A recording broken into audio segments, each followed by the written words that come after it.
Salam qızlar, YouTube kanalıma xoş gəlmisiniz. Bugün makyaj edə-edə maraqlı söhbətlər aparacağıq. Sizin mənə Instagramdan göndərdiyiniz sualları bugün bu videoda nəhayət ki cavablandıracağam.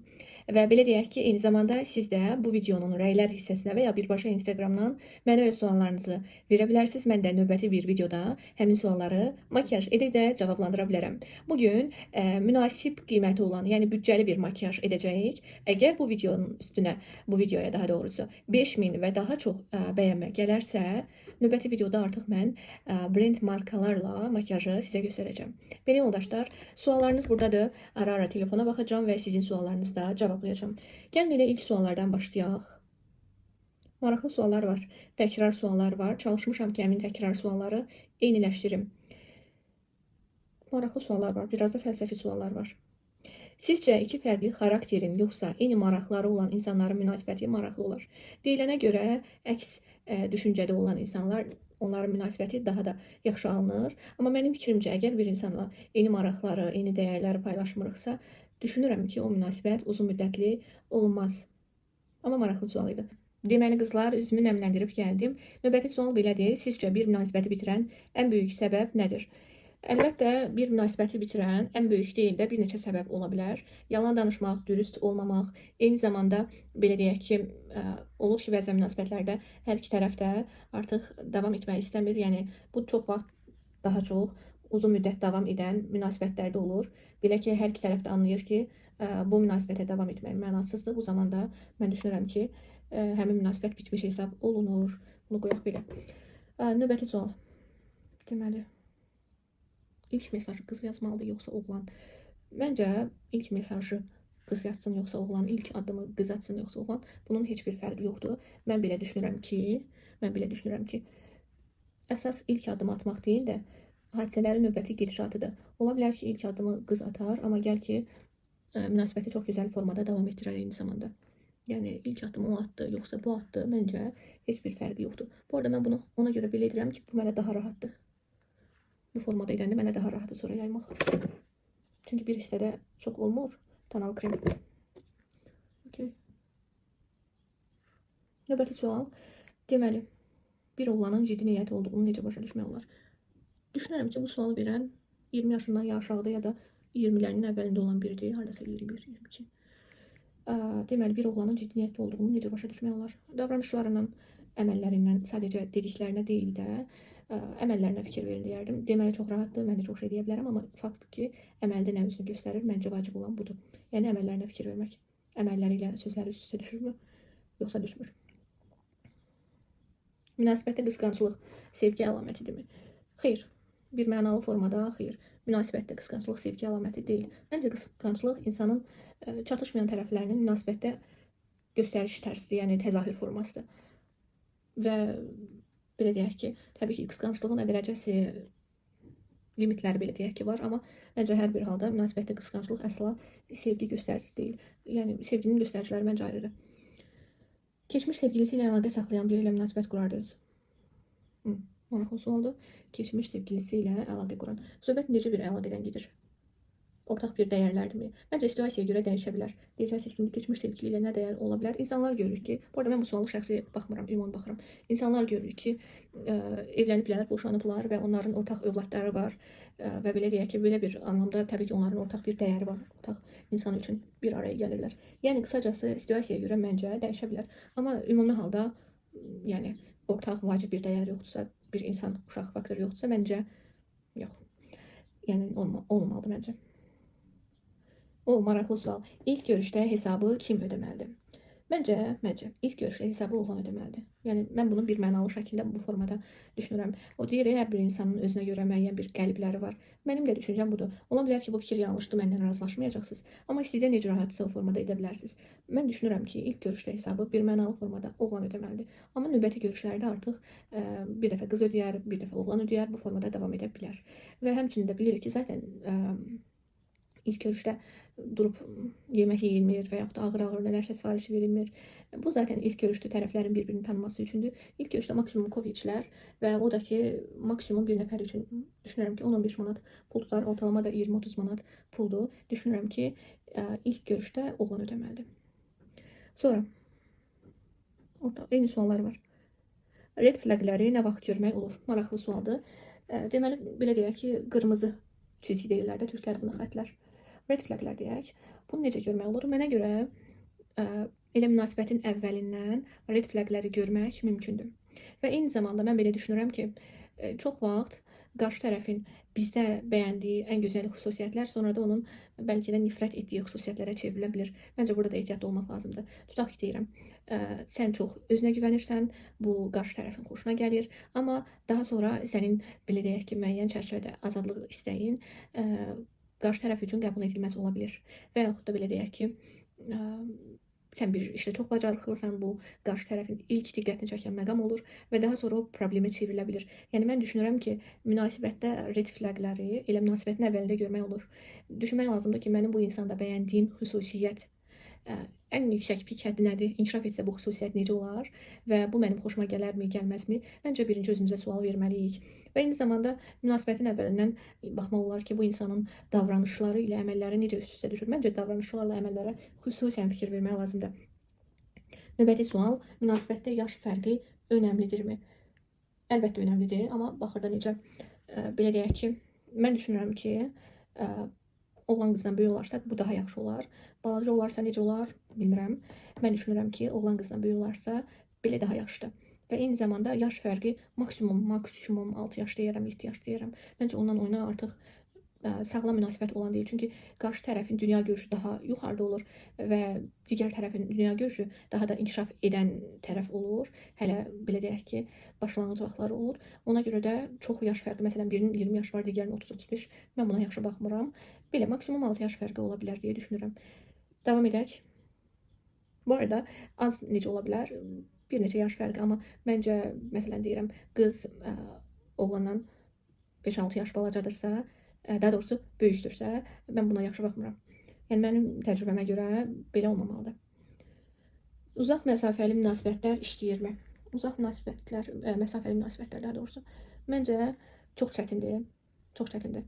Və bir insanı o qədər yaxşı tanımalısınız ki, həmin insanla daha sonradan uzaq məsafəli münasibət olar.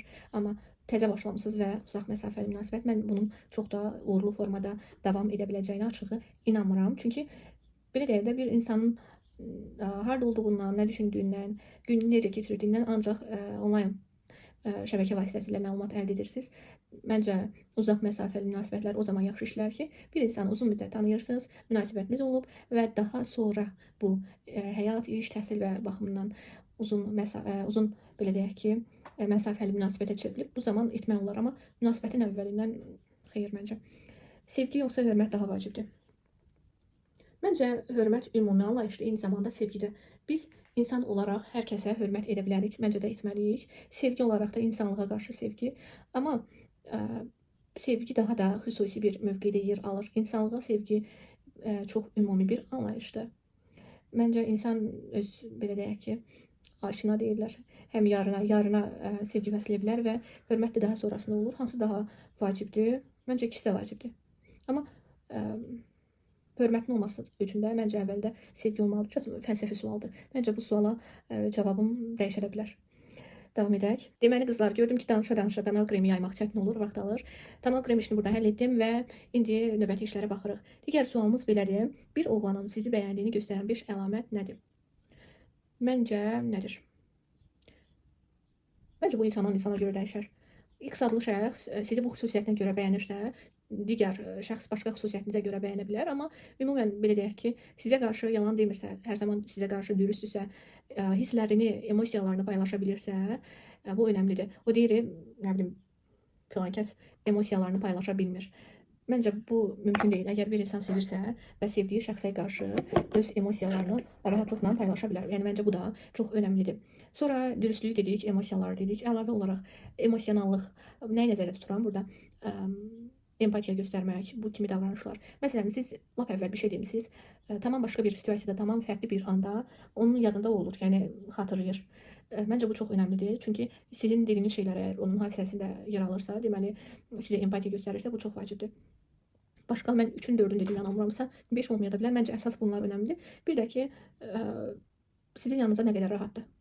Buna da fikir vermək lazımdır. Deməli, dürüstlük, emosiyalarını göstərə bilmək, empatiya göstərmək və eyni zamanda nəyi vurğuladım? Sizin yanınızda nə qədər rahatsa. Belə, mən əsas bunları deyə bilərəm. Davam edək.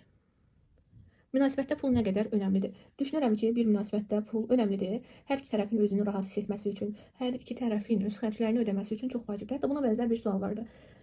Necə sual idi? Maraqlı bir sual idi, bir də baxım. Bir dəqiqə.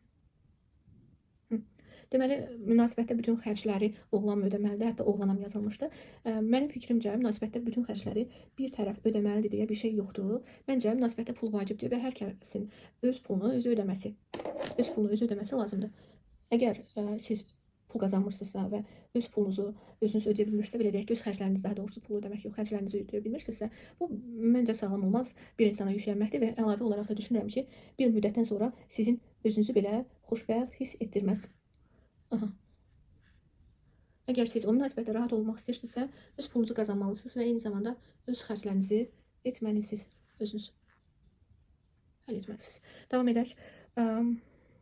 Mən münasibətə hazır deyiləm sözünün əsl mənası nədir? Mən münasibətə hazır deyiləm sözünün əsl mənası nədir? Bu deməkdir ki, həmin insan sizlə münasibət yaşamaq istəmir. Qısaca. Həmin insan sizlə münasibət yaşamaq istəmir. Mən belə anlayıram. Növbəti sual, karyera yoxsa sevgini seçərdiniz? Əvvəla bildirim ki, mən buradakı sualların hər hansısa birini şəxsi olaraq cavablandırmayacağam. Açılmır burada. Şəxsi olaraq cavablandırmayacağam. Bütün suallara ümumi mövqedən baxacağam. Məncə münasibətdə sevgi qədər karyerada çox önəmlidir. Sevgi qədər karyerada önəmlidir. Düşünürəm ki, bir insan istər evlilik olsun, istər başqa etaplar olsun, münasibətdə onlar olmamış bir insan öz, belə deyək ki, karyerasında müəyyən irəliləyişlər etməlidir. Amma təbii ki, sevgi də vacibdir. Düşünürəm ki, insan öz işini qurmalı, təhsilini almalı, daha sonra işini qurmalı və sonra da ki, bir münasibət yaşaya bilər. Əgər sağlam münasibət istəyiriksə, bu mənim fikrimcə çox vacibdir. Növbəti sual, ilk baxışdan sevgi mümkündürmü? Mən biraz yoruldum açığı. Davam edirik amma. İlk baxışdan sevgi mümkündürmü? Olurmu? Xeyr. Ola bilər ki, ilk baxışdan bir insan xoşunuza gələr, təbəssümü ola bilər, xarici görünüşü ola bilər. Bu mümkündür, çox da realdır, niyə olmasın. Amma ilk baxışdan sevgi məncə biraz acılıq hissi. Ola bilər ki, siz uzun müddətli münasibət yaşamamısınız və qarşınıza bir insan çıxır və ya özünüzü boşluqda hiss edirsiniz həmin an. Deyirsiniz ki, bu insan həmin insandır. İlk baxışdan sevgi, nə bilim, kəpənəklər oradan fırlanır. Mənə görə xeyr. İlk baxışdan sevgi, axı siz o insanı tanımırsınız. Necə buna sevgi adı verilə bilər? Sevgi sadəcə bir insan üçün heyecanlanmaq, bir insan üçün, nə bilim, müəyyən hisslər göstərmək deyil, ortaq dəyərləri paylaşmaq, ortaq situasiyaların içində baş aparmaqdır və bu da təbii ki, ilk dəfədən mümkün deyil deyə düşünürəm. Sizin fikriniz necədir? Sizcə ilk dəfədən sevgi deyilən o hiss mümkündürmü? Makyajım elə ki, normal görünür. Kiko'nun bu pomadasını mən rəngləndirici ənlik olaraq istifadə etdim və çox gözəl oldu məncə. Və üstə, bilmirəm də burada necə görünürsə, parlaq görünür və gün boyu, indi bəlkə çox parlaq görünə bilər ekrandan, tam bilmirəm. Gün boyu bu yayılır, çox yaxşı formada qalır yoldaşlar. Və yaxud da üstündən elə bu formada fırça ilə də getmək mümkündür. Okey, belə. Davam edirik növbəti sualla. Növbəti sualımız nədir? Green flag dedikdə nə nəzərdə tutulur? Maşallah olsun, bu bayraqların da hər rəngini çıxardılar. Green flag, mən belə başa düşürəm də, o piyada keçidindən keçirsiniz, yaşıl işıq olur və həmin keçiddən keçə bilirsiniz.